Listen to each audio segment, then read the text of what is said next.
സംസ്ഥാന ദുരന്ത നിവാരണ അതോറിറ്റി പുറപ്പെടുവിക്കുന്ന ജാഗ്രതാ നിർദ്ദേശം. സംസ്ഥാനത്തെ ഉയർന്ന ചൂട് റിപ്പോർട്ട് ചെയ്യപ്പെട്ട സാഹചര്യത്തിൽ ഇന്ന് 6 ജില്ലകളിൽ യെല്ലോ അലർട്ട് പ്രഖ്യാപിച്ചു.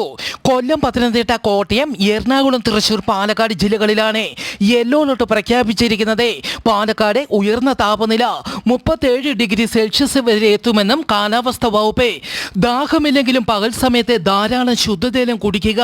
നിർജ്ജലീകരണം ഉണ്ടാകുന്ന മദ്യം, കാപ്പി, ചായ തുടങ്ങിയ പാനീയങ്ങൾ പകൽ സമയത്തെ ഒഴിവാക്കുക.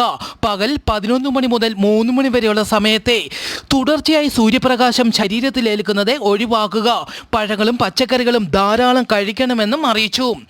വടക്കൻ ഫിലിപ്പൈൻസിൽ ഒരു ഹൈവേയിലെ ടോൾ ബൂത്തിൽ നിന്നിരുന്ന വാഹനങ്ങളിലേക്ക് അമിത വേഗത്തിൽ വന്ന ഒരു ബസ് പാഞ്ഞു കയറി 10 പേർ മരിച്ചു, 37 പേർക്ക് പരിക്കേറ്റു. ലൂസോൺ ദ്വീപിലെ ടാർലാക്ക് സിറ്റിക്ക് സമീപമാണ് അപകടം. ബസ് ഡ്രൈവർ ഉറങ്ങിയതാണ് അപകട കാരണം.